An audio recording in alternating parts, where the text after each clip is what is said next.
Vision आया कि हम वाराणसी को क्यूटो बनाने जा रहे हैं। क्यूटो वो रिलीजियस हेरिटेज सिटी है जापान की, जहां न जाने कितने टूरिस्ट जाते हैं।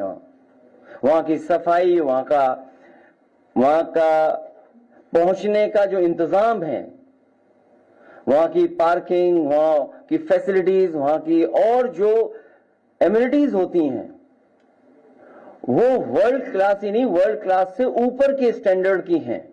तो जब ये बात कही गई कि वाराणसी को क्यूटो बनाया जाएगा या क्यूटो के तर्ज पर उसका विकास होगा, और मुझे याद है हम लोगों को भी भरोसा इसलिए आ गया क्योंकि उस समय के जो प्रधानमंत्री थे उनके साथ हमें भी भोजन करने का, खाना खाने का मौका मिला था, तो भरोसा और बढ़ गया। लेकिन इधर देख रहे हैं कि लोगों को परेशान किया जाए, कैसे किया जाए, तकलीफ कैसे पहुंचाई जाए, उनका कारोबार कैसे छीना जाए, उनको अपने डर से, अपने सरकार की ताकत से, सरकार के डर से कैसे डराया जाए जिससे वो अपनी मांग भी ना मांग सकें। और अपने प्रोजेक्ट को पूरा करने के लिए, पॉलिटिकल प्रोजेक्ट के लिए, कोई डेवलपमेंट प्रोजेक्ट नहीं है, पॉलिटिकल प्रोजेक्ट को पूरा करने के लिए डिवाइड एंड रूल का रास्ता अपना रहे हैं कि ऐसा माहौल बना दो कि उन्हीं के बीच में मतभेद हो जाएं और कोई ना कोई एडवांटेज उठा ले। इसलिए हमारी मांग है कि ये पॉलिटिकल डिमोलिशन कंप्लीटली रुकना चाहिए। और दुनिया में तमाम देश हैं जहां पर वहां की सरकारों ने हेरिटेज, हिस्ट्री या अपने बाजार को संरक्षण कर करके जो आने वाले लोग हैं, कारोबार करने वाले लोग हैं, उनको सुविधाएं दी हैं।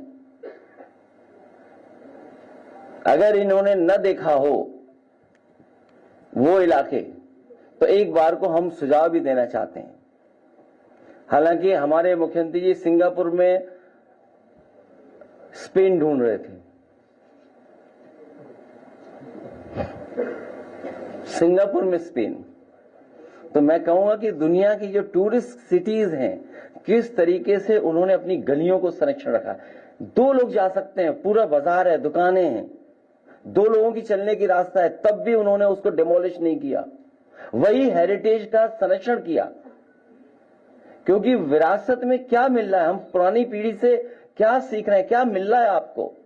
यहां बहुत सारे कारोबारी जो हमारे पास 1-2 हैं, जो वो कह रहे हैं कि दादा परदादा से उनकी दुकान है, कई वर्षों से वो दुकान में काम कर रहे हैं और कोई बहुत बड़ा कारोबार नहीं कर रहे हैं।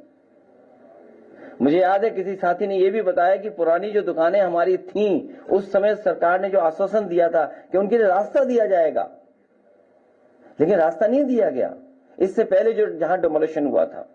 इसलिए भाजपा दाल मंडी वालों को दाल की तरह दले नहीं। दाल मंडी वाले हमारे कारोबारी व्यापारियों को उन्हें सम्मान दे, उनका संरक्षण दे।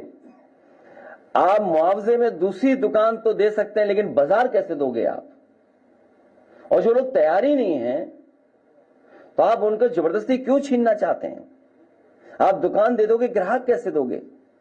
दाल मंडी कोई एक दिन में नहीं बनी है, न जाने कितने वर्षों से लोग वहां कारोबार कर रहे हैं। तो दुकान देने की तो बात करो, लेकिन ग्राहक कैसे आप दोगे? और एक दुकान बनाने में पीढ़ी जमाने लग जाते हैं।